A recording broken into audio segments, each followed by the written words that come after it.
क्षण भंगुर जीवन की कलिका, कल प्रात को जान खिली न खिली।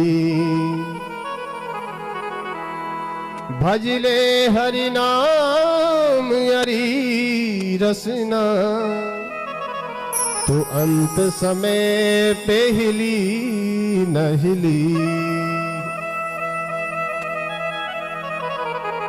और वास्तव में देखा जाए तो हम लोग कितना अभिमान करते हैं, करते कि नहीं करते? अरे हाँ ना तो बोल लिया करदा छाना भाई, कहीं ना कहीं पर हमारे मन में अभिमान तो आ ही जाता है। रूप, यौवन, संपत्ति और ऊंचा पद, ये चार चीजें ऐसी हैं कि इनमें मद आ ही जाता है। रूप सुंदर, कोई अगर सुंदर है तो उसे अपने स्वरूप का अभिमान रहता है। कोई जवान है उसे अपने जवानी का अभिमान रहता है कि आ जाए कोई जरा हमारे सामने, हम बताएंगे उसे है। संपत्ति, भगवान की कृपा से धन मिल जाता है तो फिर हम सोचते कि महाराज हमारे सामने, अब हमें तो किसी की जरूरत ही नहीं है। आज बैंक बैलेंस को भोरियों च हम कोई मतलब नहीं, हमें कोई कुछ नहीं बिगाड़ सकता, कोई कुछ नहीं कर सकता। और ऊंचा पद मिल जाना, ऊंचा पद जब मिल जाता है तो फिर महाराज नीचे नहीं देखा जाता। बोलो जय श्री कृष्ण।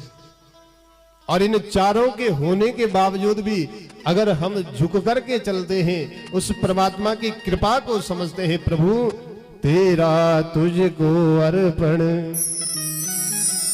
क्या लागे मेरा, प्रभु क्या लागे मेरा, बोलते हैं ना। इसलिए जीवन में प्रयास करना है। ये कथा हमें यही शिक्षा दे रही है। सूत जी महाराज भी यही बात कह रहे हैं कि कलिकाल का जो जीव है वो बेमतलब के घमंड में है, बेमतलब के अभिमान में है। काल व्याल मुख ग्रास त्रास निर्णास ही तवे। बोले वो काल का गाल कब बन जाए, काल के मुख में कब चला जाए, ये उसको भी नहीं पता है। इसलिए जीवन में अंतिम क्षण कौन सा आ जाए ये भी किसी को नहीं पता। इसलिए प्रत्येक श्वास श्वास पर भगवान का नाम का स्मरण करें। ओम नमो भगवते वासुदेवाय। ज्यादा न कर सको तो इन 7 दिनों तो कंटिन्यू कर ही लेना। बोलो जय श्री कृष्ण। ओम नमो भगवते वासुदेवाय। इस मंत्र में इतनी शक्ति है कि जीव की सारी कामनाओं को पूर्ण करने वाला है सज्जनों। क्योंकि आप लोग जहां पर बैठे हैं, यहां पर इस कथा पंडाल में बैठ कर के जो लोग सुन रहे हैं, बाहर वालों की गारंटी नहीं है हमारे पास। बोलो जय श्री कृष्ण।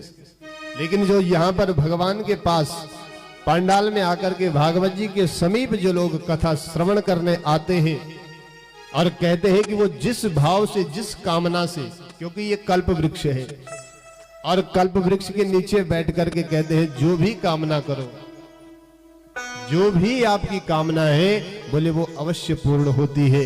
लेकिन शर्त एक ही है, श्रद्धा और विश्वास का होना परम आवश्यक है। काल व्याल मुखग्रास त्रास निर्णास ही तवे। श्रीमद्भागवतम शास्त्रम कलौ कीरेण भासितम। बोले इस काल के गाल के भय से मुक्त हमें केवल और केवल श्रीमद् भागवत की कथा कर सकती है कि एतस्माद् परम किंचिन मनः शुद्धि न विद्यते जन्मांतरे भवेत् पुण्यम तदा भागवतम लभे। सूत जी महाराज कहते हैं जो श्रीमद् भागवत की कथा है, जन्मांतरे भवेत् पुण्यम। ये भागवत की कथा आप लोग ऐसा ना समझें कि बस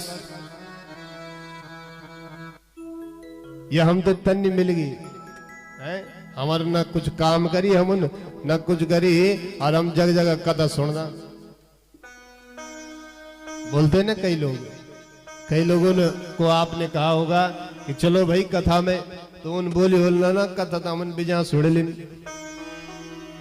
बोल छन ना कई लोग कि क्या सुन कथा भाई कथा ये ब्यास जी छन है, बहुत कथा सुनी ना मन। लेकिन जो ऐसा कहता है कि हमने बहुत सुन लिया, समझ लेना उसने अभी कुछ सुना ही नहीं। तो यहां पर कह रहे हैं कि जन्मांतरे भवेत पुण्यम।